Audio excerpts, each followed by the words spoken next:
Notita. Están llamando.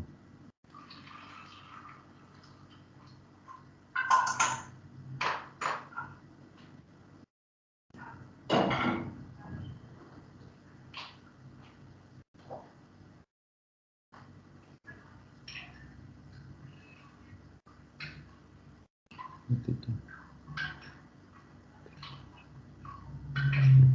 Ya. Entonces, bueno, hoy día nos toca lo que es síndrome extrapiramidal.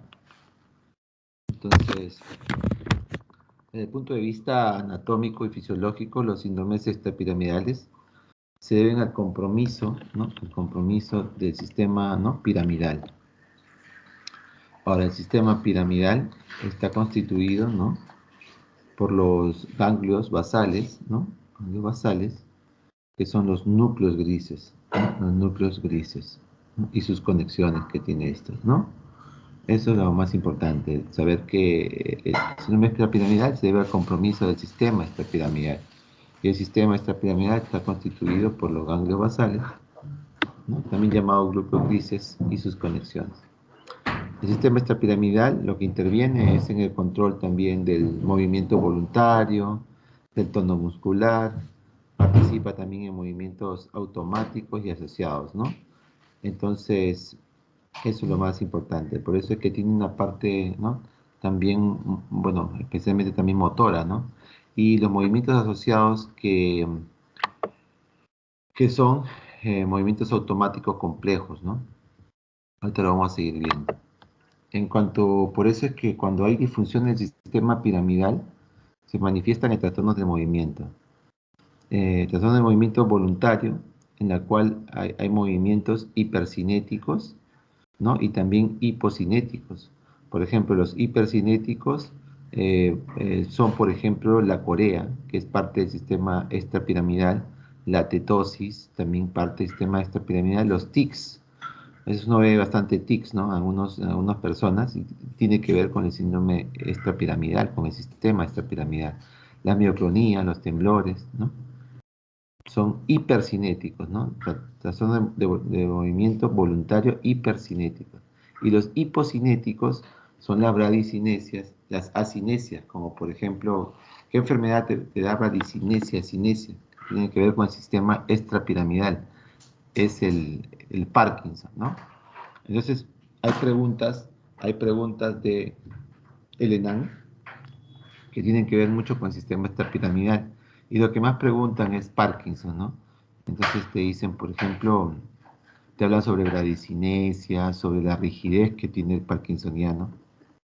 Entonces, por eso que no sabemos que hay trastornos de movimiento del síndrome extrapiramidal que son hipercinéticos, como corea, tic, mioclonía, temblores, y también ¿no? Los hipocinéticos, como la bradicinesia y acinesia, que se dan en el Parkinson, ¿no?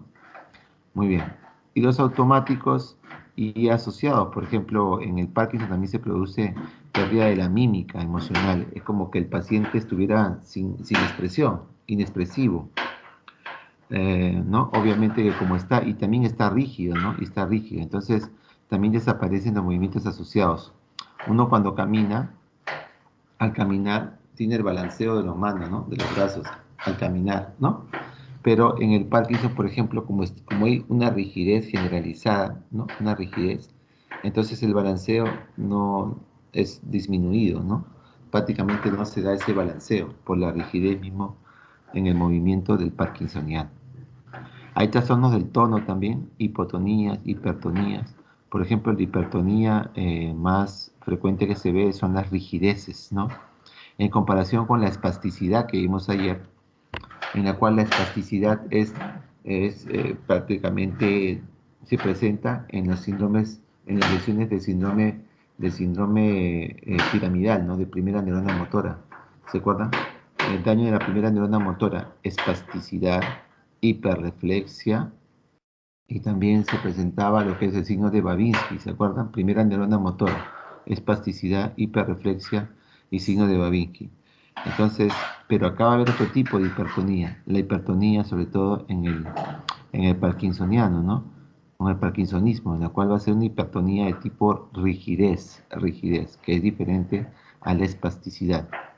Y ahí lo vamos a ver, ¿no? Como en la rigidez existe un signo en la cual se llama la rueda dentada, que presenta los que sufren del Parkinson, ¿no? El parkinsonismo o los que tienen enfermedad del Parkinson, que son rigideces, y su signo importante que viene incluso en el ENAM es el signo de la rueda dentada. Hay también trastornos de la postura como las distonías. Entonces, también se presentan unos trastornos vegetativos como cialorrea, seborrea, sudoración y fenómenos, ¿no?, vasoactivos, ¿no? Entonces acá, por ejemplo, para ver un ejemplo, ¿no? Por ejemplo, en un ejemplo podemos decir que hay una pérdida de las células de los núcleos caudado y putamen por agonistas dopaminérgicos, en la cual se ve que la dopamina, por ejemplo, cuando se eleva, por ejemplo, en la enfermedad de Huntington, hay más dopamina, y esto comparado con la acetilcolina, ¿no? Es más dopamina, ¿no?, que acetilcolina, por ejemplo, que un normal, ¿no? Un normal, la acetilcolina y la dopamina están en niveles, se puede decir, adecuados. Pero cuando este sobrepasa la dopamina, por ejemplo, tiene que ver mucho con el Huntington, en la Corea de Huntington, ¿no? Por ejemplo, ¿no? No hay un equilibrio, ¿no?, de la neurotransmisión dopaminérgica y colinérgica, ¿no? Entonces acá hay un desequilibrio de ese equilibrio que tiene que ver entre la neurotransmisión dopaminérgica y colinérgica en los ganglios basales. Entonces ese desequilibrio, por ejemplo, hace que, ¿no?, que se sufra de, por ejemplo, ¿no?, un ejemplo, de enfermedad de Huntington, que es una Corea, ¿no? Corea de Huntington. Muy bien, entonces el síndrome extrapiramidal se caracteriza en este caso por cuando los movimientos son bradicinéticos, por ejemplo, en lo que es reposo, temblor en reposo, bradicinesia, rigidez muscular. Esto, por ejemplo, esta parte, este síndrome extrapiramidal le corresponde este concepto al Parkinson, más que a extrapiramidal, sino que se le corresponde al Parkinson como síndrome extrapiramidal. Pero también hay otros enfermedades que son parte del síndrome extrapiramidal, como son la Corea, como son también el hemibalismo, como son los tics, ¿no?, que son ya movimientos hipercinéticos. Acá nomás te hablan en este diapo, te hablan solamente de los movimientos bradicinéticos, ¿no?, o hipocinéticos, no de los hipercinéticos. Entonces vamos a ir desarrollando otras enfermedades que pertenecen también al síndrome extrapiramidal. Entonces, en un recuerdo anatómico y fisiológico, vemos que el sistema extrapiramidal está formado por un conjunto, se llama un conjunto de núcleos grises, ¿no? Un conjunto de núcleos grises, ¿no? Que son, pues, subcorticales, o sea, debajo, ¿no?, debajo de la corteza, ¿no? Y estos núcleos grises se incluyen, ¿no?, que se incluyen son, por ejemplo, caudado, el núcleo caudado, ¿no?, que es parte de los núcleos grises, el putamen, ¿no?, el globo pálido o globus pálidos también le llaman, globo pálido, ¿no? Y también también lo que se llama el núcleo que corresponde a los ganglios basales, el núcleo subtalámico, ¿no?, el núcleo subtalámico, y la sustancia negra, ¿no?, que también pertenece, ¿no?, a los ganglios basales o núcleos grises, ¿no? Y acá tenemos, ¿verdad?, en el dibujo, tenemos al putamen, aquí está, putamen, ¿no?, putamen, y el globo pálido, ¿no?, putamen y globo pálido. Por acá está la cápsula interna, bueno, que no pertenece al sistema extrapiramidal, sino acá, los celestitos, ¿no?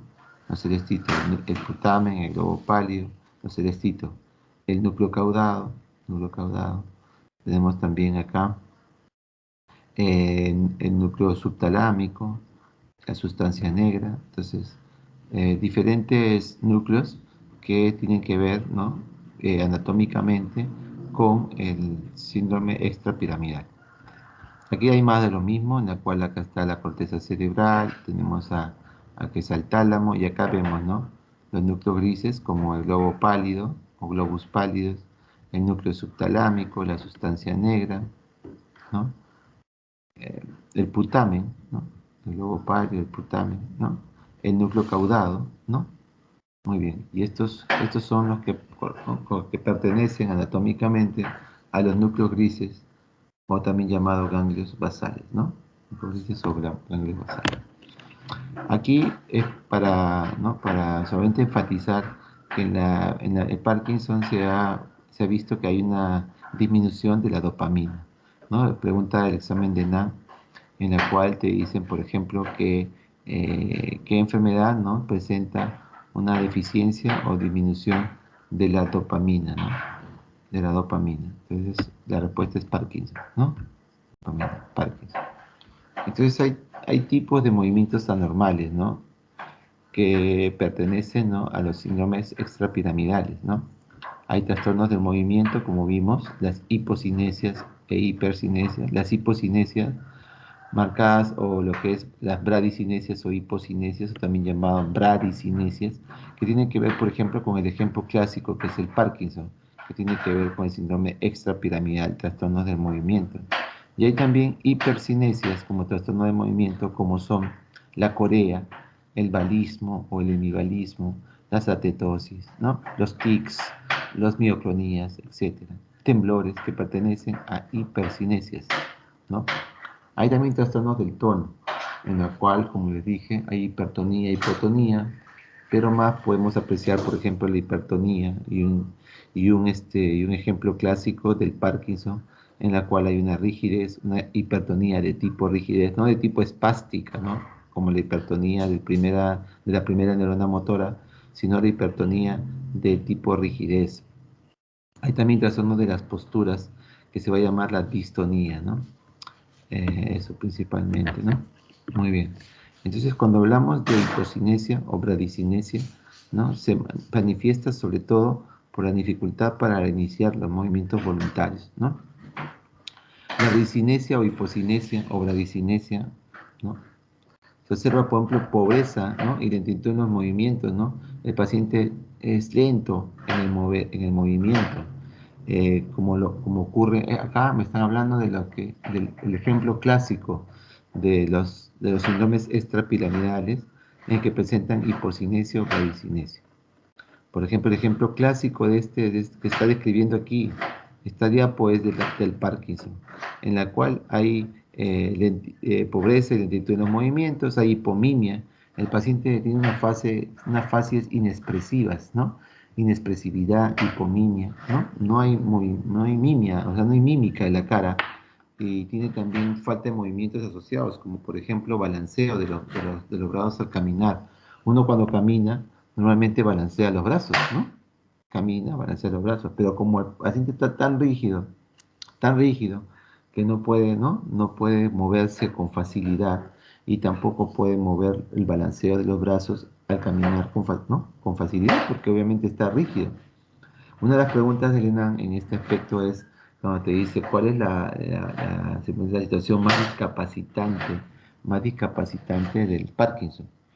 La respuesta es la rigidez, ¿no? La rigidez. O sea, se puede decir la hipertonía, ¿no? La hipertonía de tipo rigidez. Porque, como vuelvo a repetir, hay una hipertonía también. En las hipertonías hay dos tipos, ¿no? La espasticidad y la rigidez. La espasticidad, doctor, es la que vimos ayer, ¿no? De los problemas o de las enfermedades de la primera neurona motora, cuando hay compromiso de la primera neurona motora, donde hay espasticidad. Mientras que la rigidez es del síndrome extrapiramidal del ejemplo clásico llamado Parkinson. Entonces, una de las situaciones más discapacitantes en el Parkinson es la rigidez, ¿no? La rigidez. Muy bien. Entonces, esa es la pregunta ¿no? Una pregunta de Leonardo que siempre nuevamente viene. Incluso viene, ¿no?, que neurotransmisor, ¿no? Hay disminución de qué neurotransmisor en el Parkinson, y uno tiene que, ¿no? Bueno, y obviamente te dicen que va con disminución de la dopamina, es la respuesta, ¿no? La disminución de la dopamina. Entonces, tenemos varias preguntas con respecto al Parkinson, que es parte del síndrome extrapiramidal. Muy bien, también hay micrografía, que cuando tú le dices que escriba algo, que escriba alguna cosa, entonces ellos tienen a entender que la letra es chiquitita, ¿no? Es una reducción del tamaño de la escritura. Muy bien. Pero no solamente la enfermedad de Parkinson, también la bradicinesia y hipocinesia pueden darse también en otras afecciones extrapiramidales, como la enfermedad de Huntington. También tiene movimientos, bueno, es una corea, tiene movimientos involuntarios hipercinéticos, ¿no? También tiene, la corea de Huntington tiene movimientos hipercinéticos, pero también en otros momentos tiene, ¿no?, ciertas hipocinesias también. Es una mixtura de los dos, ¿no? Tanto la hipercinesia en sus movimientos coreicos, ¿no?, de Huntington, y también tiene la bradicinesia cuando ya calma los movimientos coreicos y se vuelve un poquito, ¿no?, en algunos momentos hipocinético o bradicinético. Pero más el ejemplo clásico de la hipocinesia o de la bradicinesia es el Parkinson. Muy bien, aquí vemos un paciente con Parkinson en la cual se ve una rigidez, una hipertonía, una rigidez de todo el cuerpo, una rigidez, una hipertonía de tipo rigidez de todo el cuerpo, con una encurvatura, ¿no?, una encurvatura dorsal, ¿no?, que tiende al movimiento dorsal. Obviamente hay iniciación de un movimiento voluntario, obviamente, porque cuando se sientan y se quieren parar, como tienes un paciente Parkinson sentado, y a ver, le dices, a ver, párate, póngase de pie, le dificulta mucho, ¿no?, pararse, porque para iniciar el movimiento se encuentra muy rígido, ¿no? Entonces hay una rigidez generalizada en el Parkinson. Aparte que se mueven por la misma rigidez, se mueven con lentitud, ¿no?, con bradicinesia, con hipocinesia, y obviamente con torpeza, ¿no? Hay hipomimia, lo que es que no tiene expresión facial, hay inexpresividad facial, aparte que faltan movimientos asociados como, por ejemplo, el balanceo de los brazos cuando camina uno, y la micrografía, que es cuando escribe chiquitito, ¿no?, a la hora que escribe. Muy bien. También hay, ya aparte de las hipocinesias o bradicinesias que pertenecen al síndrome extrapiramidal, también hay hipercinesias en el síndrome extrapiramidal. Por ejemplo, ¿cuáles son las hipercinesias del síndrome extrapiramidal? El temblor, por ejemplo. También el Parkinson presenta temblor como hipercinesias. Es una mixtura. La tiene temblor y tiene también hipocinesias. Y el temblor es parte de las hipercinesias del síndrome extrapiramidal. Entonces el Parkinson tiene temblor en reposo, ¿no? Entonces también, como parte del síndrome extrapiramidal, tiene los dos, ¿no? Tiene las hipocinesias o bradicinesias también, que por sus movimientos lentos, pero también tiene temblor, como hipercinesias en el síndrome extrapiramidal, en el Parkinson específicamente. También hay otros movimientos que tienen hipercinesias, que son ejemplos de hipercinesia, pero que son también del síndrome extrapiramidal, como la corea, el balismo, las mioclonías y los tics. En el temblor, por ejemplo, es un movimiento involuntario, sabemos, oscilatorio, ¿no?, rítmico, regular, en amplitud y frecuencia, y que se produce, ¿no?, en ciertas partes del cuerpo. Por ejemplo, el Parkinson presenta temblor en reposo. Entonces, podemos ver, por ejemplo, la existencia del temblor en reposo, cuando, por ejemplo, el paciente está sentado y con las piernas colgantes y se le dice que apoye el dorso de sus manos en los muslos. Al apoyar las manos en los muslos, pues a veces uno ve el temblor en reposo del Parkinson, ¿no? Y así, entonces, temblores como parte del síndrome extrapiramidal. O, por ejemplo, se le indica que lleve un vaso, se lo lleve a la boca, ¿no? Que tome un vaso. Al tomar el vaso, se lo lleva a la boca, a ver. Y en ese traslado, desde la que agarra el vaso hasta la boca, pues a veces ves que hay un temblor ahí, un temblor intencional, ¿no? Un temblor, ¿no? Y se ven las oscilaciones del movimiento, ¿no?, a la hora porque está temblando. Otro de repente que, como si fuera una prueba de índice-nariz, te pides que el dedo índice lo lleve hasta su punta de la nariz. Y obviamente ahí también vas a también, se puede decir, verificar, ¿no?, una serie de temblores, ¿no? Una serie de temblores, ¿no?, al llevar el dedo índice hacia su nariz, ¿no? Muy bien. Hay temblor intencional y de actitud. Se le dice, por ejemplo, que dibuja una espiral y también puede dibujarlo con cierto temblor, ¿no? Entonces hay temblores posturales o de actitud, temblores intencionales o de movimiento y temblores en reposo. El temblor postural o de actitud, tenemos el temblor fisiológico, ¿no? Por ejemplo, el temblor, ¿no?, de lo que es la ansiedad, ¿no? Uno tiembla, ¿no? Son temblores de postural o de actitud. El miedo también nos hace temblar. Excesiva actividad física, ¿no? De repente, ¿no? Privación del sueño también. A veces no duermes varias horas. ¿no? Y te quedas despierto con de amanecida y ves que puedes tener cierto temblor postural o de actitud. Alguna toxicidad de algunas drogas, por ejemplo, ¿no? De algunas drogas, ¿no? De repente broncodilatadores como el salbutamol, que a veces hacen temblar, ¿no? Si alguien es asmático y ha probado o se ha inhalado el salbutamol o se ha nebulizado con salbutamol, muchas veces tienen, ¿no? Uno tiembla, ¿no? Después se puede decir, después del uso de inhalador, ¿no? Sobre todo el salbutamol. Intoxicaciones con metales pesados como mercurio, plomo, arsénico, intoxicación con monóxido de carbono, a veces el alcoholismo, la tirotoxicosis que se ve en el hipertiroidismo, ¿no? También nos lleva a un temblor de postural o de actitud. Temblores, hay temblores familiares, temblores de forma cerebelosa o de enfermedades cerebelosas, enfermedad de Wilson, ¿no? 7. Hay temblores intencionales o de movimiento también, ¿no? Como los que presentan las enfermedades cerebelosas o el tronco cerebral, eh, también por alcohol, por anticonvulsivantes, ¿no? También por enfermedad de Wilson, y hay temblores en reposo, ¿no? Entonces, bueno, esos son los tipos de temblores, ¿no? Temblores de acción y temblores en reposo, ¿no? Muy bien. En cuanto a lo que es Corea, Corea son las sacudidas musculares, ¿no? Sacudidas musculares rápidas e irregulares, ¿no? Que ocurren en forma involuntaria, ¿no? E impredecible en diferentes partes del cuerpo, ¿no? Entonces, estos movimientos obviamente carecen de ritmo e intencionalidad. ¿Por qué? Porque de momento vienen y obviamente son desordenados, son movimientos que tú no puedes predecir, ¿no? Por eso dice acá impredecible. Movimientos que de momento vienen y son sacudidas musculares rápidas, ¿no? Sacudidas musculares rápidas.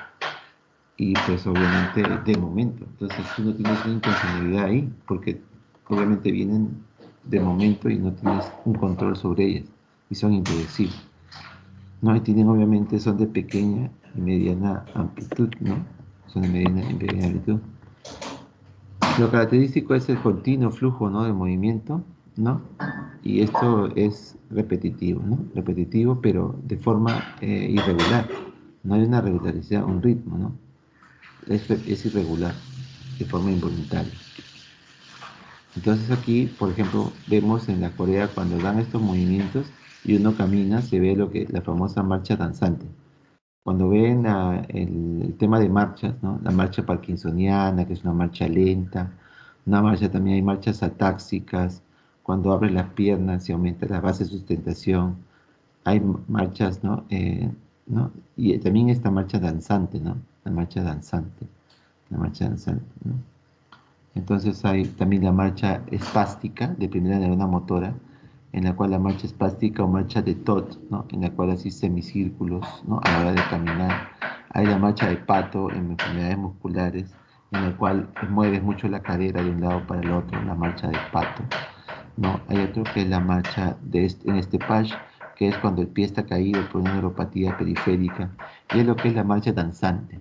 La marcha danzante es una marcha, obviamente, al hacer una marcha coreica, es una marcha de movimientos repentinos, irregulares, inestables, y el paciente se inclina, se sacude de un lado para otro, porque son sacudidas musculares, recuerden, ¿no? En la cual que las coreas son, ¿no? Sacudidas musculares. Entonces hacen que cuando tú caminas, hace que tus marchas sean, ¿no? sean o que parezcan una marcha danzante, ¿no? Entonces por eso le llaman, ¿no? La marcha danzante, ¿no? De la Corea, ¿no? Y obviamente se vuelve irregular en volumen, en velocidad, ¿no? Aunque la Corea y la bradicinesia pueden existir como la Corea de Huntington, el ejemplo, ¿no? La Corea de Huntington. Así como también el temblor y la bradicinesia en el Parkinson, ¿no? Tiene bradicinesia y tiene también temblor, como el percinesia. Entonces acá está la marcha danzante, miren, ¿no? Como esos movimientos, esas sacudidas musculares que vienen repentinamente, ¿no? En enfermedad de Huntington o Corea de Huntington. Entonces, mire cómo esos movimientos hacen que el paciente cuando camina, pues obviamente al tener estas sacudidas musculares, ¿no? Hace que cambie de posiciones y a la hora de caminar, pues parezca una marcha danzante, ¿no? Pues se llama la marcha danzante de la Corea, ¿no? De la Corea, ¿no? Entonces, aquí también tenemos otro ejemplo en el cual el paciente, por ejemplo, en el minuto 0, después en el minuto 5 tiene otros movimientos, otras sacudidas musculares, después en el minuto 8 tiene otras sacudidas musculares, en el minuto 15 otras sacudidas musculares, y así, mira cómo son sacudidas musculares. Y si esto lo pones a caminar, pues genera lo que se llama la marcha danzante de la Corea, ¿no? El hemibalismo, el balismo también son también movimientos hipercinéticos que se parecen a la Corea. Por eso que se llama hemibalismo, es hemi, ¿no? Hemi, la mitad del cuerpo, ¿no? Hemibalismo, que es la mitad del cuerpo con balismo, vamos a decirlo así. Y el balismo es una Corea también, es como una Corea unilateral, ¿no? Una Corea unilateral. Significa hemicorporal, por eso se llama hemibalismo, ¿no? Hemicorporal. Obviamente con también sacudidas musculares, violentas, las sacudidas, porque están involucrados los músculos proximales, ¿no? Proximales. Están involucrados los músculos, ¿no? Músculos proximales, más, ¿no? De las extremidades, ¿no? Entonces se produce de forma más frecuente, ¿no? De repente por algunas lesiones, de repente, por ejemplo, vasculares en el núcleo subtalámico, ¿no? El núcleo subtalámico. Entonces se resuelve en forma espontánea, obviamente, ¿no? Eh, y luego también podemos tener lo que es eh, el, el balismo, ¿no? El balismo. Y el balismo es la misma Corea también, es un tipo de Corea, ya sea unilateral o bilateral. Si es unilateral es hemibalismo, pues, ¿no? La mitad, ¿no? Hemibalismo, ¿no? La mitad sería unilateral y bilateral es cuando se mueve todo. Entonces, por ejemplo, se puede decir algún ejemplo de, de lo que es el uso de fármacos, como por ejemplo la levodopa, que es un fármaco que se usa para los movimientos del Parkinson o para la enfermedad del Parkinson, ¿no?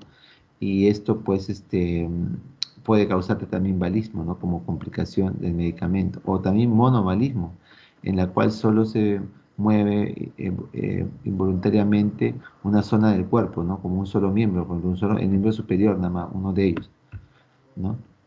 Entonces, la localización anatómica del hemibalismo se ha visto que en las tomografías, en las resonancias, incluso también algunas zonas, ¿no? En patología, en la cual la localización anatómica está en el núcleo subtalámico, ¿no? Subtalámico. Entonces, ¿no? En todo caso también, ya existen también zonas cercanas al núcleo subtalámico o en el núcleo subtalámico. Pues el animalismo, ¿no? Es similar a la Corea, pero solo que el movimiento son más rápidos y más violentos, ¿no? Son más rápidos y más violentos, ¿no? Entonces, involucran músculos proximales, ¿no? En el Corea a veces involucran más músculos distales, pero en lo que es el animalismo son músculos, ¿no? Músculo más proximal. Proximal significa que, por ejemplo, el brazo, ¿no? Es más proximal al corazón, ¿no? O sea, se acerca al corazón, ¿no? Más proximal es cuando se acerca al corazón y más distal es cuando se aleja del corazón. Por ejemplo, las manos, el antebrazo, las manos vendrían a ser distales, sobre todo las manos, los pies. Son músculos, ¿no? Más o menos distales porque se alejan del corazón, son distales.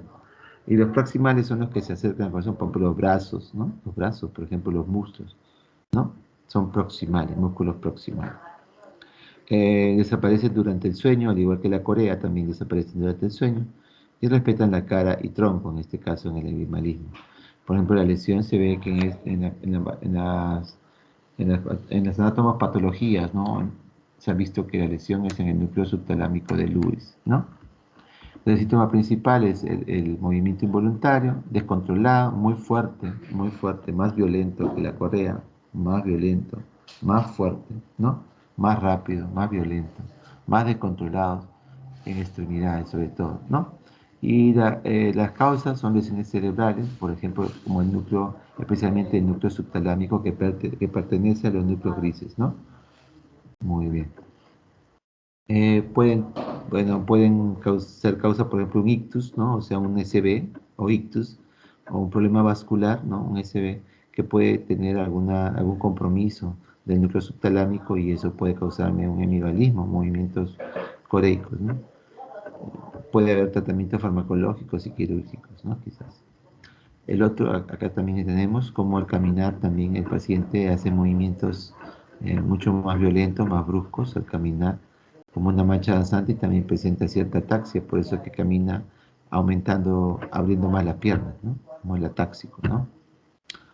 El balismo es una variante, ¿no? De la corea. Balo significa, ¿no? Balo significa sacudir, sacudir, ¿no? Balo. Entonces es una variante de la, es una, como una hemicorea, una variante de la corea, pero son más violentos en la corea, los movimientos son más violentos, ¿no? Involuntarios, igualmente igual que la corea, y mayor amplitud que la corea, ¿no? Porque la corea no es con tanta amplitud, con tanta intensidad, con tanta fuerza, ¿no? Pero se parecen, obviamente, ¿no? La corea es un poco más de músculos distales, menos intensa. Esta es más intensa, ¿no? Y más amplia, ¿no? Más intensa y más amplia, ¿no? Más intensa y más amplia. Y obviamente la lesión está en el núcleo subtalámico de Lewis. Doctor, Sí. pregunta. Este, con respecto a la hemicorea, ¿dónde estaría la lesión? En el hemicorea normalmente como en el núcleo subtalámico de Lewis. O sea, en realidad estos pacientes con extrapiramidalismo pueden tener lesión en cualquiera, ¿no? De los ganglios basales.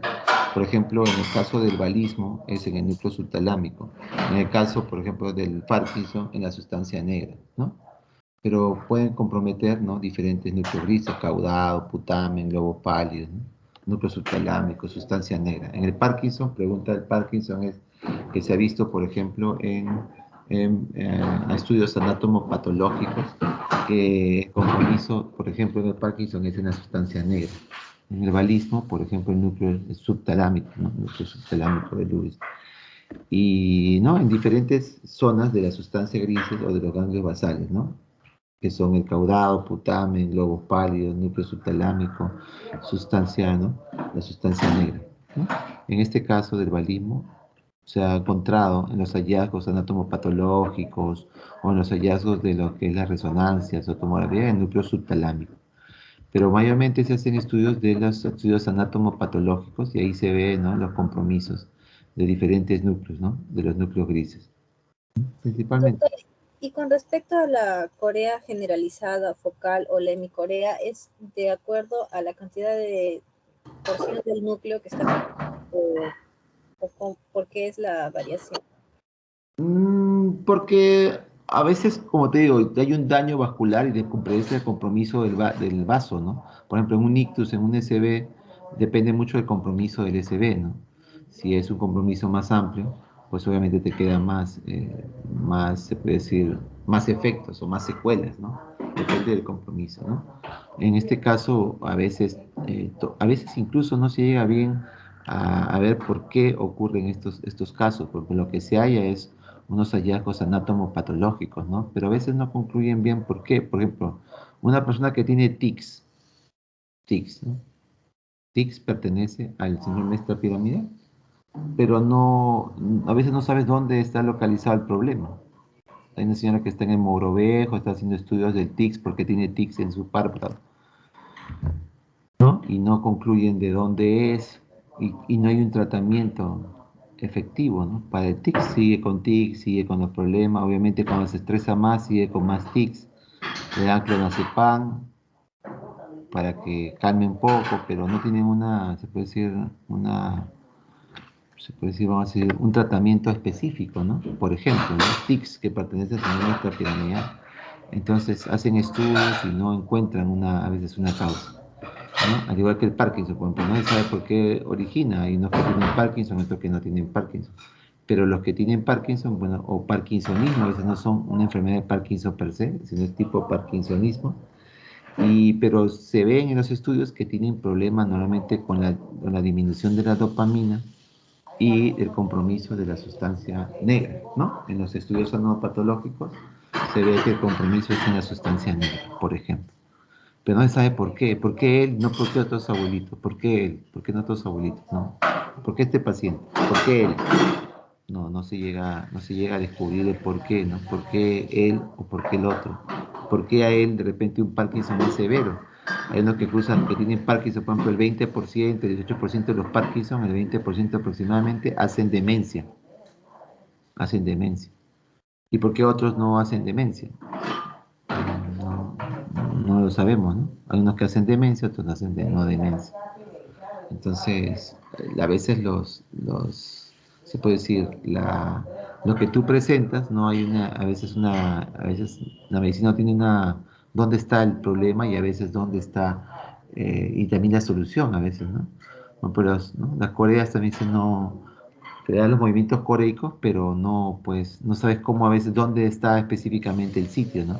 Obviamente que en lo que se han hecho algunos estudios anatomopatológicos, vemos, por ejemplo, en el Parkinson, han hecho estudios anatomopatológicos y ven que la sustancia negra está comprometida. ¿Y cómo así? Porque cuando tú haces las piezas, ¿no?, del cerebro y ves la sustancia negra, pues ves ahí un poco más pálido, ¿no? Más pálido comparado a otros pacientes, ¿no?, que tienen un cerebro, ¿no?, en la cual sustancia negra, por ejemplo, no está tan pálido, está un poco más, tiene más color. Entonces, por ejemplo, entonces tú deduces que por esa palidez un poco de los estudios anatomopatológicos, dices, entonces acá ha habido un problema, ¿no?, en la sustancia negra de todos estos pacientes estudiados de Parkinson, ¿no? Entonces, ¿y por qué se dio eso en él? ¿Por qué no en otros, no? ¿Por qué en él? ¿Y por qué otros llegan a la demencia? ¿Y por qué otros no llegan a la demencia, no? Entonces, va a depender también, ¿no?, ¿no? Aparte del compromiso, pues, de algunas situaciones genéticas, ¿no? Pienso yo. Pero falta más estudios con respecto a estos problemas de extrapiramidal. Porque a veces, por ejemplo, en estos tics, ¿no? O por ejemplo en Tourette, en una enfermedad que es Tourette, que es la enfermedad de Gilles de la Tourette, es una enfermedad, por ejemplo, de los tics. Entonces, en jóvenes, ¿no?, que se dan estos tics, son igual movimientos involuntarios y no tienen alguna solución como tratamiento, ¿no? No tienen solución. A veces hay diferentes tratamientos, pero no calman el tic. Siguen con el tic, siguen con el tic y no calman. Y no. A veces le dan clonazepam, algunas cositas, pero no calman, o sea, no especifican dónde está el daño, ¿no? Muchas veces. Entonces, sabemos que hay tics, pero sabemos que es parte de los síndromes extrapiramidales. Sabemos que como son síndromes extrapiramidales, pertenecen a los núcleos grises o ganglios basales, pertenecen ahí. Ahí está el problema, en el sistema extrapiramidal, ahí está el problema. Pero a veces no sabemos, a veces a ciencia cierta, dónde, en qué parte del sistema extrapiramidal, ¿no?, fisiológicamente, anatómicamente hablando, está el problema. Entonces, pero sí sabemos que están los ganglios basales, que pertenecen al sistema extrapiramidal, en núcleos grises. Por ejemplo, el caudado, putamen, globo pálido, núcleo subtalámico, sustancia negra, ¿no? Entonces aquí, por ejemplo, el balismo, se ha visto que en muchos estudios que ¿no?, han encontrado lesiones en el núcleo subtalámico. En el Parkinson han encontrado lesiones en la sustancia negra, por ejemplo, ¿no? Eso es lo que más o menos te podría decir al respecto. Pero lo que hay mucho que investigar más en lo que es síndrome extrapiramidal, sobre todo, ¿no?, y en sus movimientos, ¿no? ¿Por qué se origina, ¿no? La cuestión es que cuando tú lo ves, como semiología, ¿no?, tú ves, por ejemplo, una marcha danzante, entonces tú ves, estos son movimientos coreicos, ¿no? Estos son movimientos tipo Corea, ¿no? Entonces aquí tú dices, esto pertenece al síndrome extrapiramidal. Entonces una de las etiologías puede ser, ¿no?, la Corea, ¿no?, de Huntington, por ejemplo, ¿no? En la cual, por ejemplo, ¿no?, esta Corea de Huntington, ¿no?, tiene que ver con una enfermedad, por ejemplo, genética, ¿no?, autosómica dominante, en los estudios, ¿no? ¿No? Así dicen, ¿no? Y esto te causa movimientos coreicos, una marcha danzante, y pues, ¿no?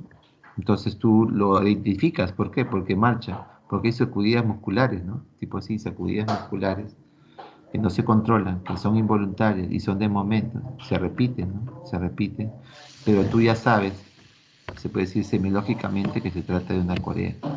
Y si son más bruscas o más intensas, con más amplitud, que comprometen más la parte de los músculos proximales, pues se trata de un tipo de corea también, que es el balismo.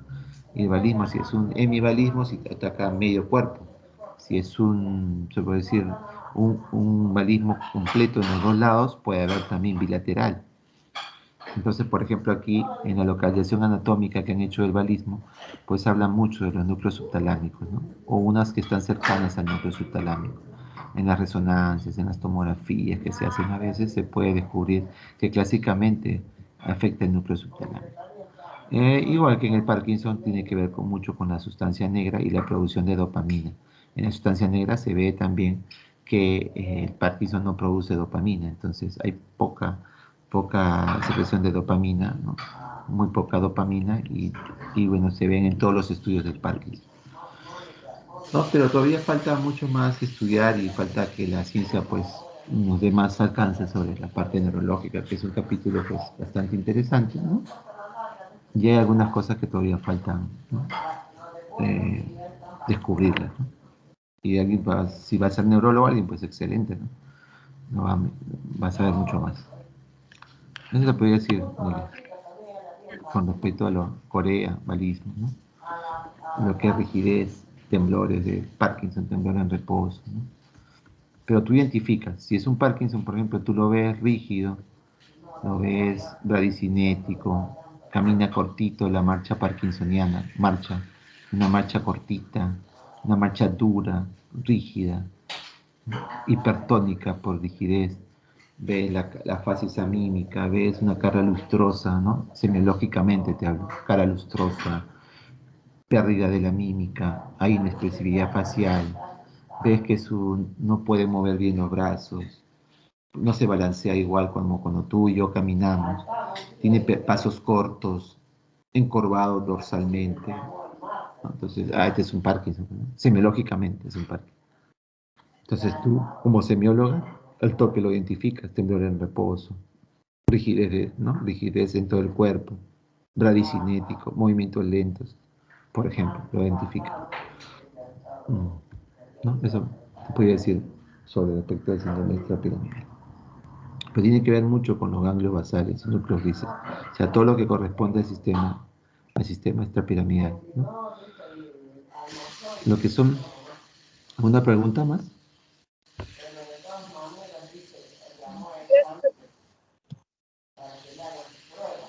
Lo que es las mioclonías son sacudidas, ¿no? Por contracciones musculares, ¿no? En realidad son contracciones musculares, ¿no?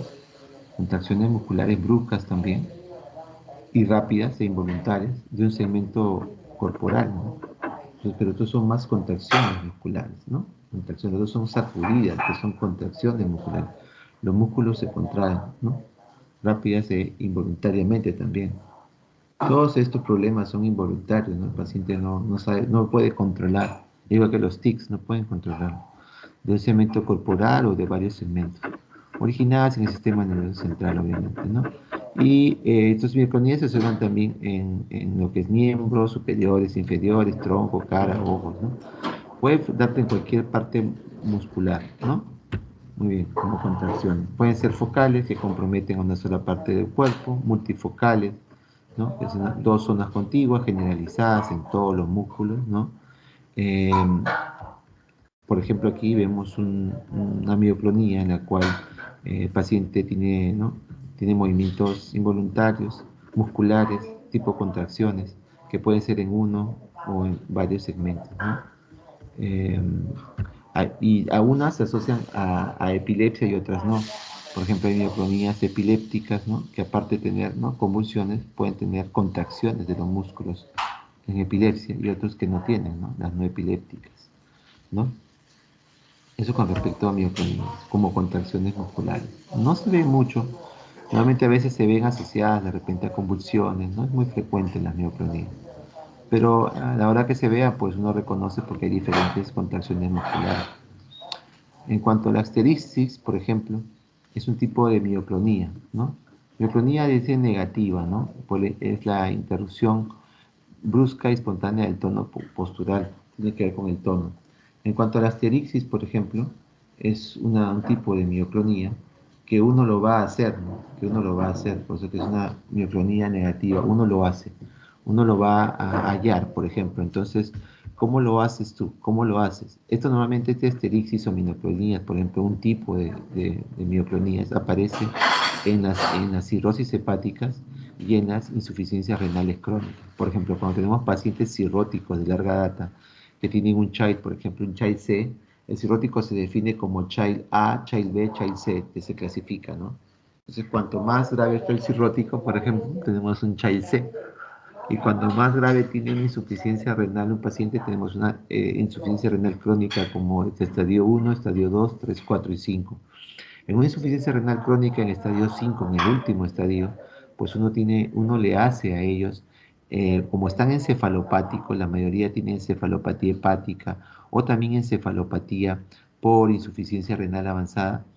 Entonces acá, estas mioclonías son típicas, ¿no? Las asterixis de las encefalopatías hepáticas y las de insuficiencia renal avanzada por un síndrome urémico, ¿no? Porque la urea está bastante elevada, y está elevada la urea, y también al tener una encefalopatía hepática y en estadios finales, como un child C, pues podemos hacer el asterixis o flapping, ¿no?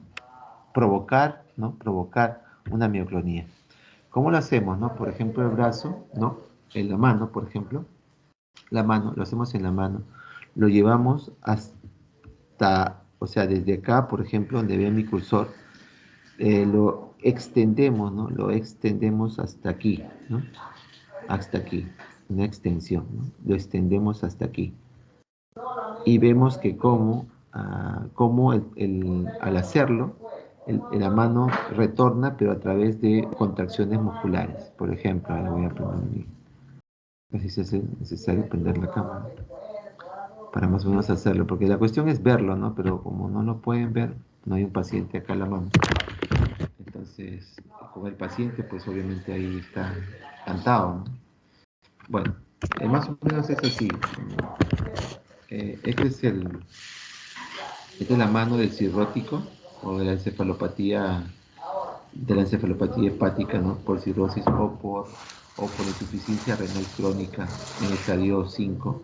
Y vemos, por ejemplo, yo provoco la mioclonía, el asterixis, ¿no? O el flapping también se llama, flapping. Le hago la mano así, la extiendo así, la extiendo Doctor, así, no sí. sé si le pasó a mis compañeros, pero se congeló su imagen. ¡Wow! Sí se Ahora, ve, sí se ve, ¿sí se yo lo veo, ve? doctor. Sí, sí, sí. ¿Me ve? A ver, ¿ve? Sí, sí, ¿Sí? sí, sí, doctor. Los demás, ¿sí me Sí ves, se ve, Luciano? doctor. Sí, se ve, doctor. Ya, entonces, esta es mi mano, ¿no? Esta es la mano del cirrótico en Child C o de la insuficiencia renal, ¿no? Que está avanzada, ¿no? Por ejemplo, un diabético le puede llegar una insuficiencia renal crónica, ¿sí o no? Por diabetes, ¿no? Entonces, por el síndrome urémico hay un aumento de la urea, aumento de creatinina, que lo van a ver cuando ya lleven el curso de medicina interna. Y el cirrótico o la insuficiencia renal crónica, yo le hago así la mano, esta la llevo para atrás y provoco flapping, ¿no? Entonces el doctor te pregunta, ¿tiene flapping o asterixis? ¿Tiene? Tú no sabes, y te quedas ahí en la luna, porque como flapping, asterixis. O sea, te están hablando chino, pero tú sabes, te acuerdas de la clase y dices, no, voy a llevarlo así, a extensión, y le pongo así, la fuerza así, y suelto. Hago así, llevo toda la fuerza en mi mano así, y suelto. Hago así y suelto. Y el paciente, mira, si yo estoy normal, ahí nomás queda, ¿cierto? Mira, yo normal, mira, queda ahí nomás. Tú también hazte, ¿no? Haces así, para ti, y queda ahí nomás. Pero en el paciente cirrótico o insuficiencia renal crónica en estadios finales, como el 5, como por el síndrome urémico, mira, hago así y hace así, ta, ta, ta, ta, así. Baja así. ¿No? O sea, se sacude muscularmente, sí. Ta, ta. Hace varias contracciones musculares, vamos a decir así, ¿no? Varias contracciones musculares hasta que llega al final. Así. Otra vez la hago así. Y yo, por ejemplo, que estoy normal, que no tengo problema de cirrosis ni nada, ¿no? Suelto, hago así, suelto, y mi mano se queda ahí. Mientras que si yo hago así, en un cirrótico, ¿no? Y este va a ser así, ta, ta, ta. O sea, va a ser varias sacudidas, ¿no? Lentas, sacudidas, que es lo que quiere explicar el gráfico que está aquí, ¿no? el gráfico que está aquí, bueno, ojalá que lo vean, aquí, ¿no? Lo llevo para atrás, el brazo, ¿no? Y obviamente la mano sacude, sacude por contracciones musculares hasta llegar a abajo, ¿no? Hasta que la mano llegue al último, ¿no? Abajo, o sea, que esté normal, ¿no? En la posición normal, natural de tu mano. Entonces, esto es el flapping o asterixis, ¿no?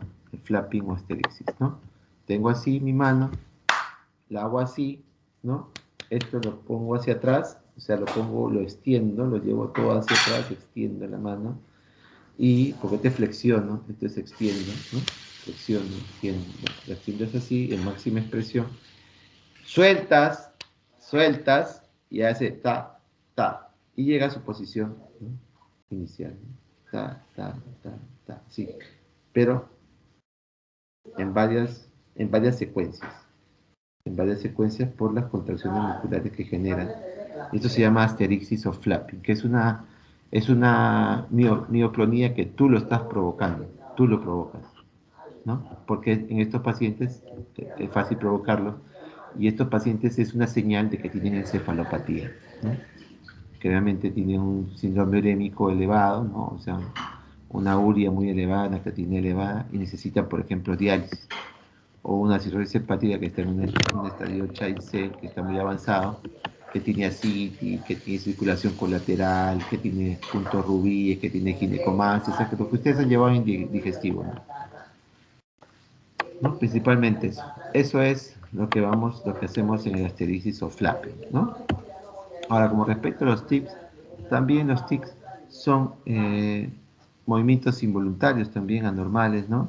Como les digo, se han hecho varios estudios en los tics, y a veces no, los pacientes se van inconformes porque es muy molestoso que de momento te vengan movimientos anormales, ¿no? Tan bruscos y rápidos y repetidos, ¿no?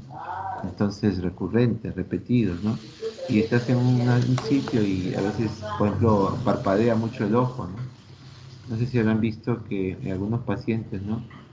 Algunos pacientes, por ejemplo, tengo una conocida, una señora conocida, amigo de mi amigo que es médico. Mi amigo que es médico está en España. Su párpado, el párpado de aquí, ¿no? Para, eh, tiene mucho tic, ¿no? Mueve, mueve, mueve, mueve así el párpado.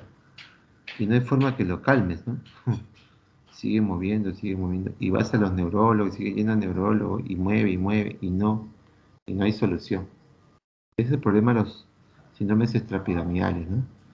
Que no hay un tratamiento a veces, se puede decir, tan, sobre todo en algunas patologías como el TICS, que puedan ayudarme tan eficazmente, ¿no? Entonces el paciente se molesta porque está en un banco, está en una reunión, no con amigos, y comienza a hacer el tic, ¿no? Entonces, eso es molestoso, ¿no? Entonces, el paciente, ¿no? Obviamente pueden ser, por ejemplo, a veces unos tics vocales. Algunos también pueden, ¿sabes? O sea, a veces hacen sonidos repetitivos como tics también. Y hay también, eh, por ejemplo, situaciones motoras, como decir, movimientos motores, tanto de pequeños grupos musculares. Por ejemplo, en pequeños grupos musculares está en esto del párpado, ¿no? En la cual, ¿no? A veces tú parpadeas demasiado, a veces tú como tic también parpadeas, ¿no? Otra vez otro tic, ¿no? O olfateas, estás así. Más tarde, otra vez, en un ratito más, paras olfateando, ¿no? O sea, paras, se puede decir, haciendo tics, pues, ¿no? Tics. Entonces se presentan en varias formas. Hay tics vocales simples, hay tics vocales complejos también. Por ejemplo, hay la coprolalia, ¿no? Que es un tipo de tics que a veces el paciente para hablando lisuras, ¿no? O palabras obscenas o lisuras, entonces tiene complejo. Por ejemplo, hay un pata, hay un médico también que tuvo un ACV, ¿no? Un ACV, y parece que este ACV, eh, bueno, fue importante, enfermedad cerebrovascular o ACV, porque era hipertenso, le dio una isquemia cerebral y quedó con coprolalia, ¿no? El paciente habla más lisuras el doctor, ¿no? Y quedó así, ya quedó como un tic, ¿no? Como una coprolalia, ¿no? Antes era educadito, ¿no? Venga, Mario, ahora está pues, a veces habla lisuras así, ¿no? O sea, no puedo repetir las palabras, pero tiene a hablar mucha lisura. Entonces, pero ya quedó como ti, no se puede controlar a veces, ¿no? Habla lisura, por ejemplo, ¿no? Como un tic, ¿no? Hay tic simples, tic crónicos, tic motores, por ejemplo, complejos y vocales. Por ejemplo, hay un síndrome que es el Gilles de la Tourette, que hace movimientos, por ejemplo, motores, ¿no? Pueden ser motores complejos o repetir algunas palabras como tic, Gilles de la Tourette, ¿no? Es una enfermedad, realmente se ve en niños, en jóvenes, ¿no? En niños, ¿no? Y que a veces en el colegio son sometidos a burlas, ¿no? A burlas. Obviamente si está más estresado, pues los movimientos son más complejos, ¿no? Más complejos y repetitivos, ¿no? Giles de la Tourette. Entonces hay tics secundarios, por ejemplo, como te digo, lesión cerebral, como los SBs, ¿no?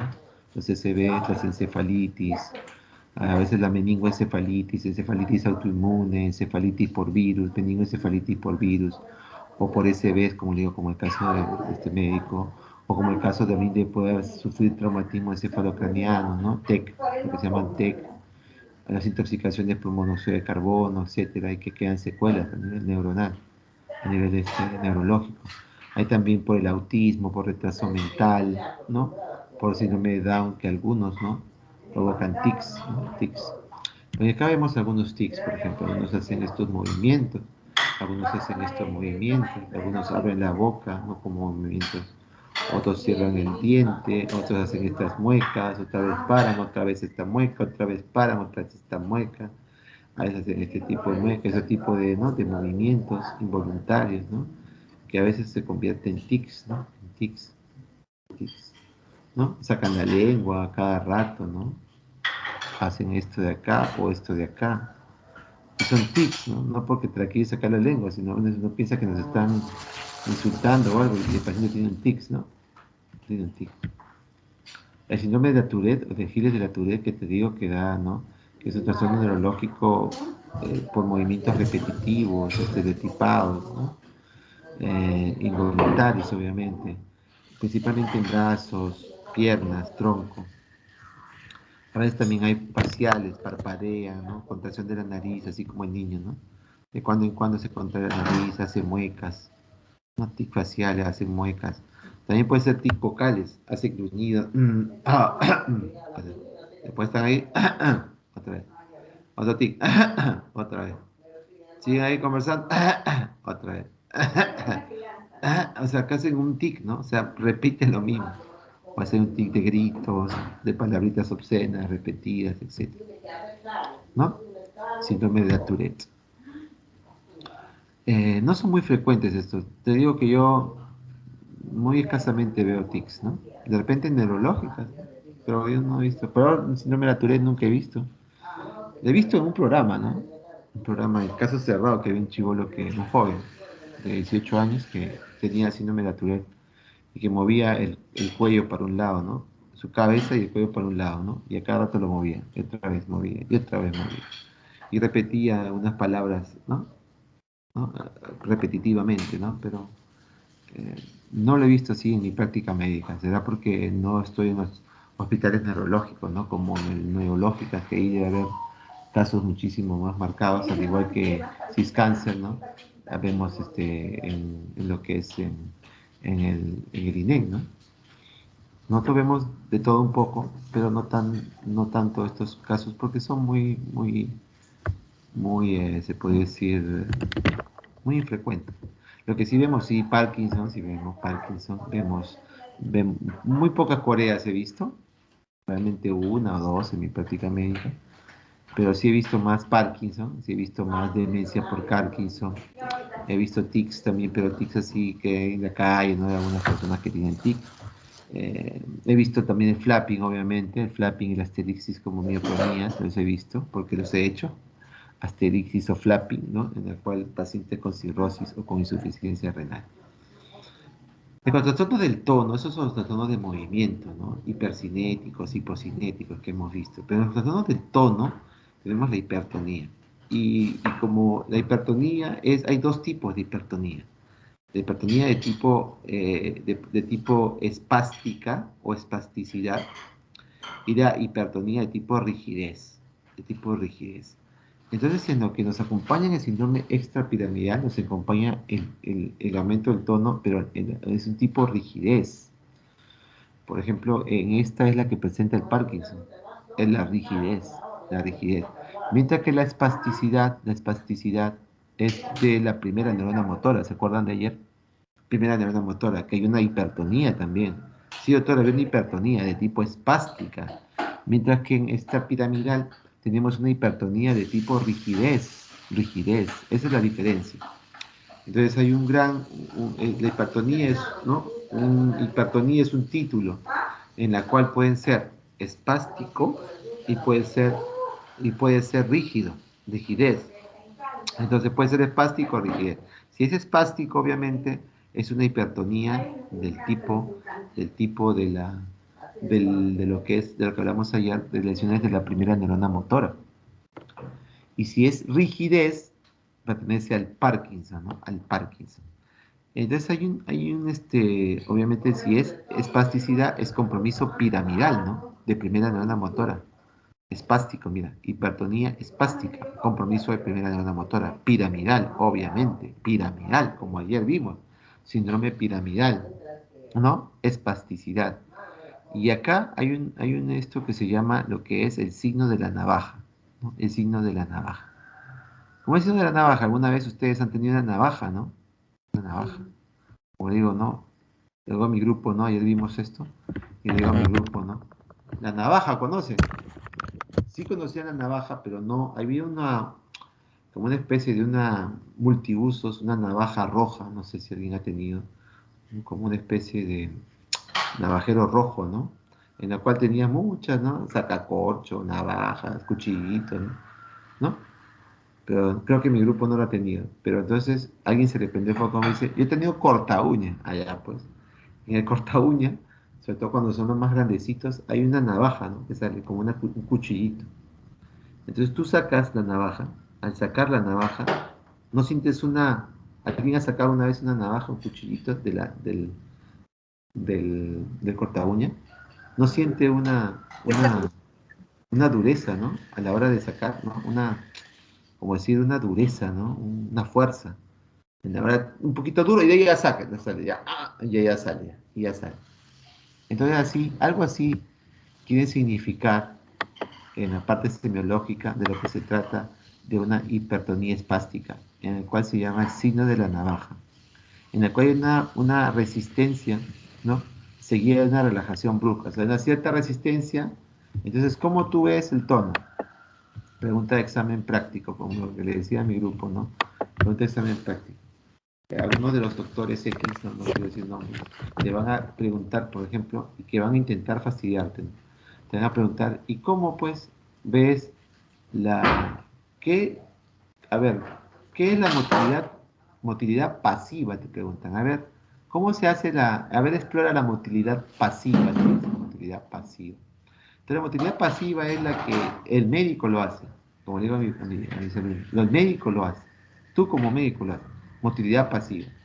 ¿Tú qué haces en la motilidad pasiva? Haces movimientos, tú lo llevas de la mano del médico, este es de mi paciente, esta es la mano del médico, y el médico realiza movimientos pasivos. ¿Pasivo por qué? Porque el paciente está pasivo, es conforme al paciente, el paciente está pasivo. Entonces tú le haces movimientos pasivos, de flexión y extensión. Entonces al comienzo en un espástico, tú vas a pues está espástico, está duro, ¿no? Entonces al comienzo está más duro todavía. Entonces, a la hora que tú inicias la flexión o extensión, va a estar al comienzo un poco, sino de la navaja, un poco duro, ¿no?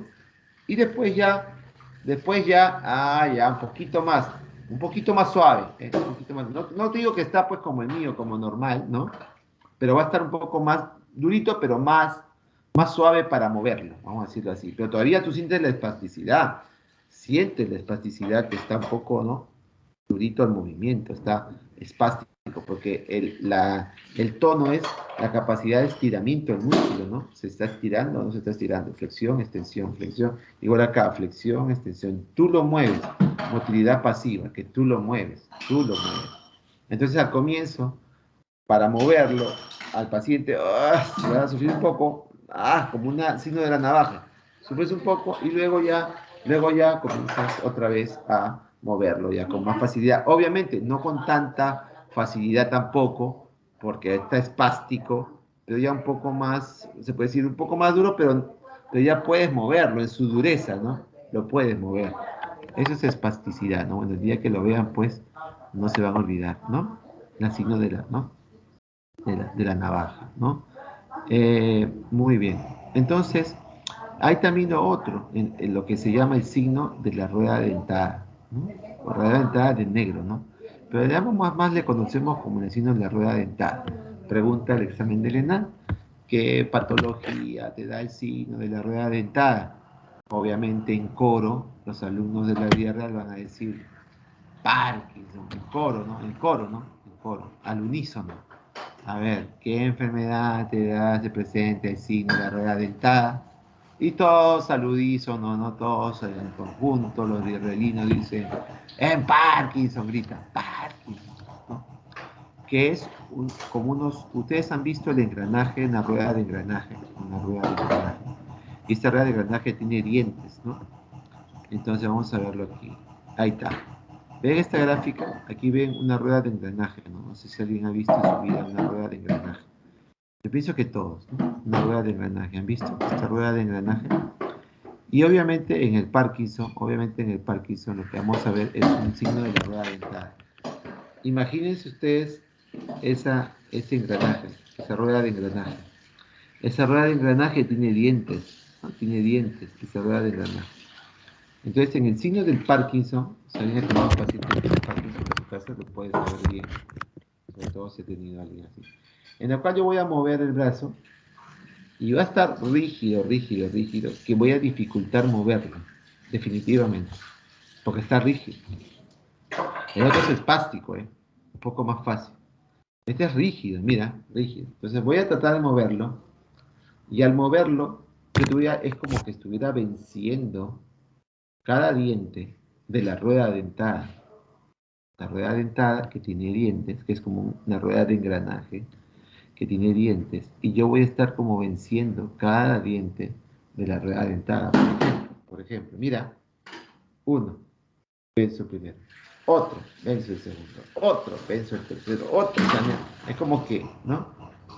Voy venciendo, pero por etapas, como si estuviera venciendo cada rueda, cada diente, mejor dicho, de la rueda. A ver, de nuevo, no lo entendí, de nuevo.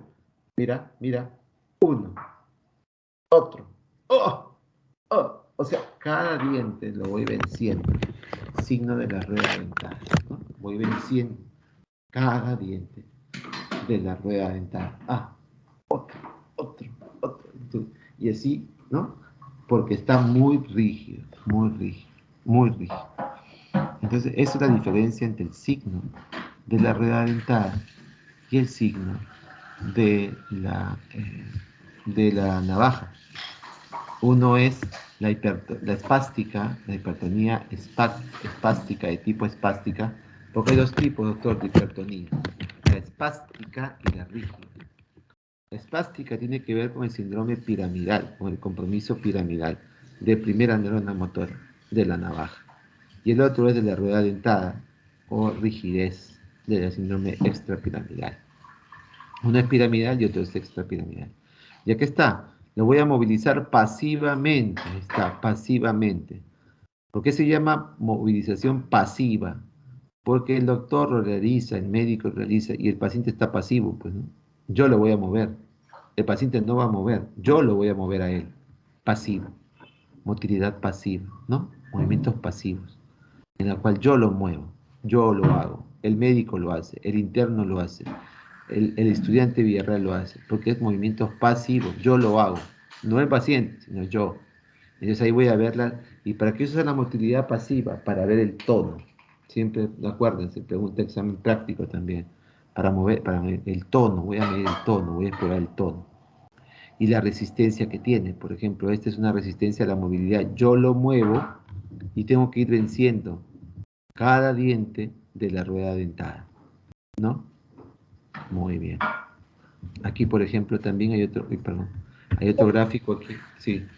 Eso se puede apreciar tanto para extensión hiperflexión o solo? Claro, extensión y flexión. La extensión y flexión, ¿no? Los movimientos pasivos son movimientos para ver el tono y son de movimientos de extensión, pero de extensión y flexión. Sí, extensión y flexión. Yo lo muevo, lo flexiono y también, ¿no? Y también lo extiendo, ¿no? Pero obviamente, solamente ya yo veo el signo de la rueda dentada solamente ya al tratar de flexionarlo, ¿no? Porque el paciente está tan rígido que lo voy a ver. Espera un ratito, voy a ver esto. Ya, por ejemplo, ¿no? Claro, yo hago movimientos pasivos de flexión y extensión. Flexión y extensión. Igual en pierna. Flexión, extensión. Cuando hablamos de la mano, flexión, o de la mano, dedo del pie, flexión, extensión, ¿no? Flexión, extensión. Por ejemplo, Babinski es de extensión, ¿no? De extensión, Babinski es así. El dedo gordo, mira a mi cara, extensión. Porque si el dedo gordo se, ¿no? flexiona, mi dedo del pie flexiona, obviamente a veces se flexionan todos, pero flexiona, yo tengo que ver el dedo gordo, el primer dedo, ¿no? En el pie. Flexiona, un reflejo plantar normal. Pero si no flexiona, si se extiende, ese es Babinski, extensión. Entonces los movimientos de flexión y extensión, entonces, y acá también, en el brazo, flexión, extensión. Entonces yo voy a flexionar, quiero flexionar, esa es una movilidad pasiva, en la cual yo le hago, no se olviden, motilidad pasiva.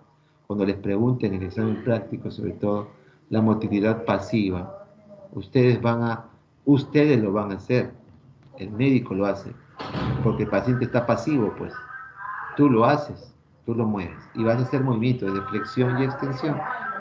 ¿Para qué buscas los movimientos de pasivos? Para ver cómo está el tono, Entonces, si hay rigidez, el tono va a estar rígido. Pues mira, voy a tratar de mover a un Parkinson. Entonces voy a tratar de flexionarlo, ¿no? A ver, 1, 2, 3, o sea, tengo que ir, tan rígido está que tengo que ir, no es como yo, que tú lo haces suave, mira, con un tono más normal tú haces suave. A ver, señor, déjelo suelto, yo lo voy a mover. Tú lo mueves como si nada. La flexiona y lo extiende. Si está flácido o flacidez de la segunda neurona motora, ¿te acuerdas de la segunda neurona motora? Flacidez o hipotonía. Entonces, ¿no? Tú lo mueves más rápido porque este pata está flácido, está fofo. Entonces lo mueve. Pero a ver, mueve a un Parkinson, a ver, mueve un Parkinson, a ver. Ahí mueve un Parkinson. Ese está rígido. Y como tiene una hipertonía de rigidez, va a ser el signo de la rueda dentada. Vas a sufrir al tratar de moverlo o de extenderlo o de flexionarlo, ¿no? Flexionar. Vas a sufrir. Eso es lo que trata, ¿no? El signo de la rueda dentada, ¿no? Signo de la rueda dentada, ¿no? Acá está. Como tú ves, otra vez, el paciente mueve lo que es...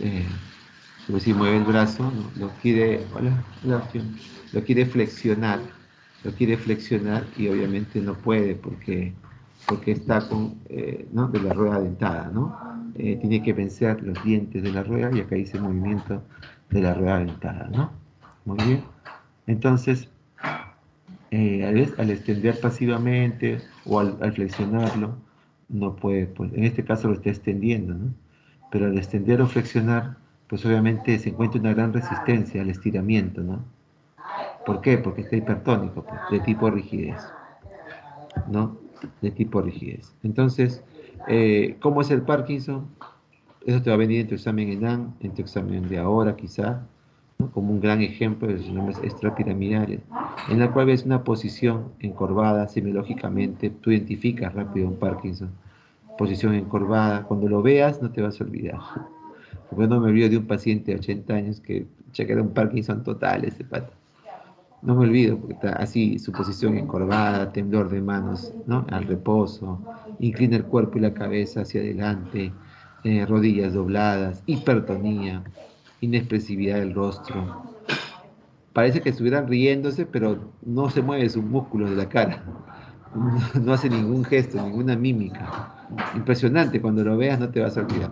Obviamente tienes que verlo, pues, ¿no? Si no lo ves, no. Yo te estoy explicando, pero es igual de verlo al paciente en vivo, ¿no? Muy bien. Entonces, enfermedad de Parkinson, como te digo, es un trastorno degenerativo del sistema nervioso central. Y acá, ¿no? Como te digo, es una falta, se caracteriza por una falta de producción de la dopamina, ¿no? ¿No?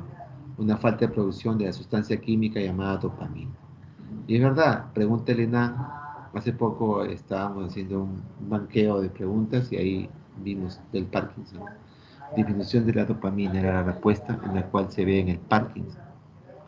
No se olviden, disminución de la dopamina, puede ser pregunta de examen quizá, el cual es responsable de ayudar a los movimientos, ¿no? O sea, ¿no? Es el Parkinson. Obviamente en la anatomía patológica, como le decía a Nelia, vemos que en la patología patológica vemos una decoloración de la sustancia negra, más pálida, ¿no? La sustancia negra a la hora de hacer los cortes macroscópicos de los órganos, ¿no? Entonces vemos una decoloración de la sustancia negra y cuando hay demencia vemos una atrofia cortical, ¿no? Se atrofia la parte cortical y cuando hay demencia, porque en Parkinson a veces hay demencia y a veces no, pero cuando hay demencia por Parkinson, vemos que también hay atrofia cortical en las lesiones, en los estudios anatomopatológicos. ¿Cuáles son sus síntomas más frecuentes? Temblor en reposo, lentitud, obviamente, bradicinesia, hipocinesia, también lentitud quiere decir en los movimientos. Hay rigidez muscular, inestabilidad obviamente por la rigidez, ¿no? Postura de encorvamiento, ¿no? Más dorsal, se encorva con la cabeza inclinada, reducción de movimientos espontáneos, trastornos del habla, ¿no? A veces se deprimen, obviamente, trastorno del sueño. Hay demencia en el 10 a 20% de los casos, hay demencia. No siempre, pero hay demencia. Puede haber. Acá está en inglés, se puede decir movimientos lentos, una posición de Parkinson encorvada, más, ¿no? Predominio de encorvamiento dorsal, rigidez, ¿no? Rigidez, inestabilidad postural, caminan lentitos, temblor al reposo, ¿no? Y obviamente tiene que ver con la sustancia negra, ¿no? Que está en el sistema extrapiramidal. La sustancia negra que tiene células productoras de dopamina. Entonces, como ataca la sustancia negra, no se sabe por qué, sino que te da igual, no se sabe por qué. Hay bajas producción de dopamina. En lo que es hipertonía, hay diferencias entre una hipertonía de tipo piramidal y una hipertonía de tipo extrapiramidal. La hipertonía piramidal es la que tú conoces como espasticidad y la hipertonía de extrapiramidal es la que tú conoces como rigidez. La piramidal o también llamada de espasticidad es el signo de la navaja que tú puedes, ¿no? Apreciar. Y en la extrapiramidal el signo de la rueda dentada. Se exagera con el movimiento activo, obviamente, no es más espástico ahí. Y se exagera con el reposo. Cuando tú reposas, quieres mover, está más rígido, ¿no? Predomina el grupo muscular, afecta, ¿no? Por igual músculos, ¿no? Y los reflejos están exaltados, hay hiperreflexia en la piramidal, y acá los reflejos profundos están normales. Los reflejos profundos, osteotendinosos, están normales. Mientras que obviamente si es piramidal, dependiendo de una motora, hay hiperreflexia, ¿no? Está más exaltado. Hay también otro tipo, lo que es la hipotonía, en la cual hay disminución del tono muscular, ¿no? Hay hipotonía. Por ejemplo, algunos casos también de Corea de Huntington puede presentar cierta hipotonía, o en la Corea de Sydenham, ¿no? Es otro tipo de Corea, ¿no? Son ejemplos de Corea, ¿no? Huntington y de Sydenham. Muy bien. Se produce, ¿no? A veces una cierta hipotonía, a veces un balanceo exagerado de los brazos. Si hay hipotonía, obviamente vas a mover más fácil tus brazos. Hay un ejemplo de hipotonía como la de Vito, ¿no? Cuando está hipotónico, ¿no? La distonía son cambios posturales, ¿no? Cambios posturales, en la cual hay unas contracciones musculares igual que son sostenidas, contracciones musculares sostenidas, y obviamente estas contracciones musculares van a hacer que cambien de posición, ¿no? Y que hayan, por todo, movimientos como torsión, ¿no? Como torsión. Entonces hay posturas, ¿no? Posturas distónicas, ¿no? Entonces en la distonía va a ser en cualquier parte del cuerpo, ¿no? Por ejemplo, hay distonía de tipo blefaroespasmos, ¿no? En el cual hay un cierre forzado de los ojos, ¿no?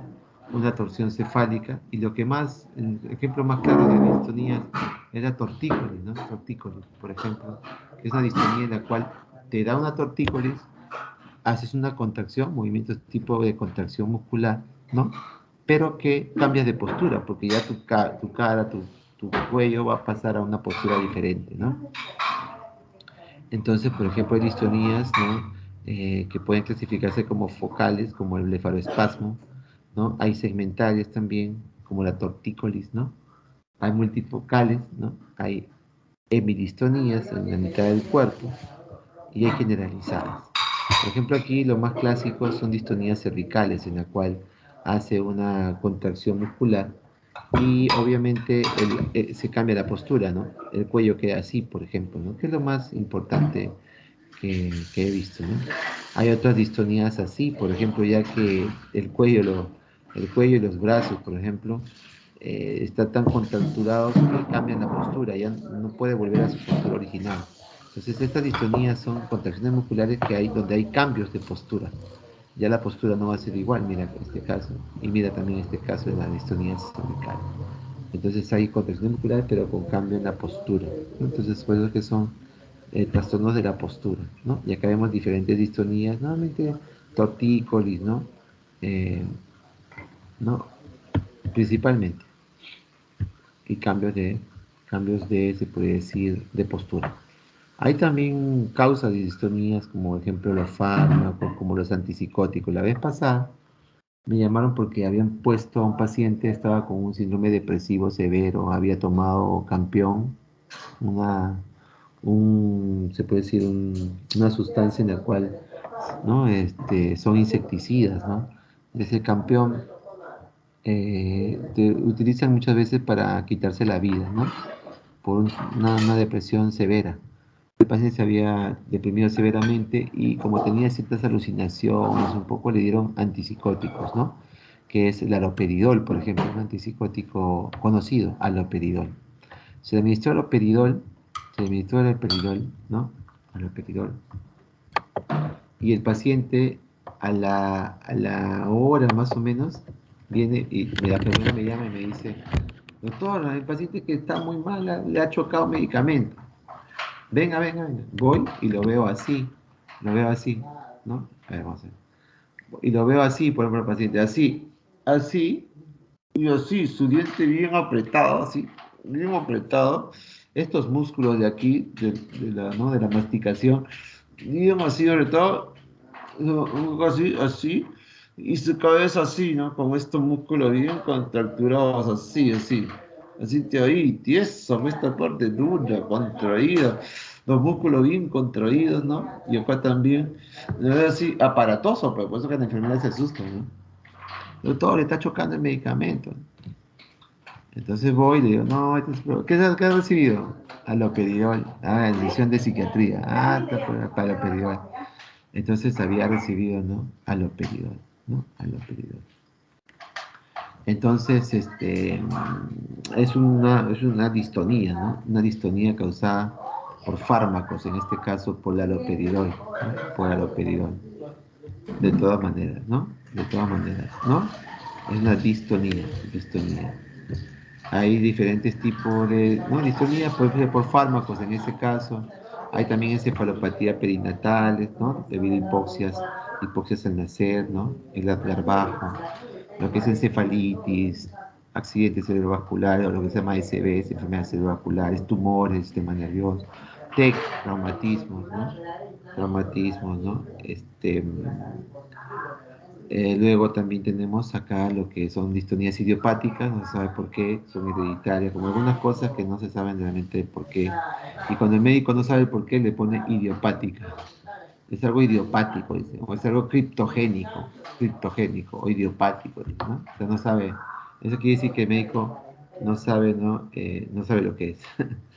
Muchas de las enfermedades a veces son idiopáticas, que no sabemos, ¿no?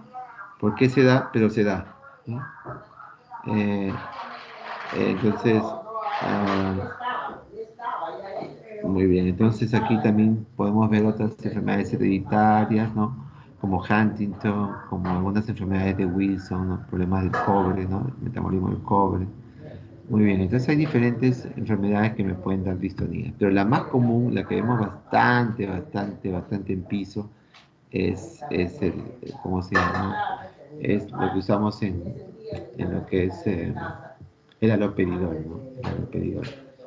Muy frecuente el haloperidol, ¿no? Entonces, no se olviden, ¿no? Provoca estos signos extrapiramidales que tienen que ver, ¿no? con el fármaco en este caso. Es lo más frecuente, sobre todo en las partes médicas, ¿no? Como somos medicina interna, vemos eso. Muy bien, ¿alguna pregunta?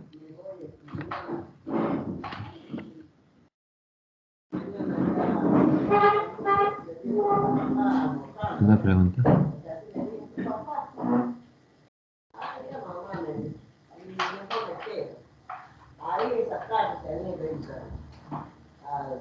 Yo, claro.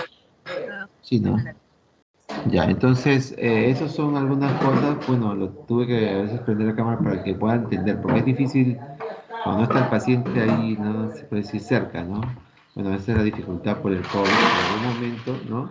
Algún momento, pues van a ir al hospital y obviamente todo lo que les digo, ¿no? Lo van a poder apreciar. Cuando ya lo aprecian, como les digo, no trato de ensayar, ¿no? Alguna, se puede decir, alguna forma, ¿no? De cómo están los pacientes, pero lo van a ver ustedes cuando ya, ¿no? El paciente esté, ¿no? Se puede decir, lo vean en vivo y en directo. Pero ya, como obviamente no se van a olvidar, como digo en mi grupo, no hay cosas que no deben olvidarse, ¿no? Como el Glasgow, como los sinomeningios, como el Mingasini, la prueba de Mingasini, la prueba de Barré, la prueba de índice rotatorio de los, ¿no? Índice, ¿no? La prueba rotatoria de los índices, ¿no? O giratoria de los índices, etcétera, ¿no? Los reflejos, ¿no? Etcétera, ¿no? Muy bien, eso sería todo.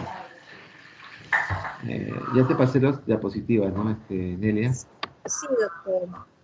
Ya pues, entonces ya cumplí. Me había olvidado ayer. No Me se olvidé de preocupe. tantas cosas que hacer y me había olvidado. Pero ya te lo pasé para que lo pases al grupo. Disculpen por la demora, pero me olvidé ayer. Y ahora sí ya cumplí. Ahora nos toca el lunes, ¿no? Creo, Nelia, lo que es cefaleas. Un momentito, por favor. No te escucho bien. Sí, el lunes nos toca el siguiente. Ya. Ya pues. Bacán. Entonces nos vemos el lunes ya con toda la gente y con mi grupo quedamos con Héctor. Héctor, a las 10 podía ser para tomar mi desayuno.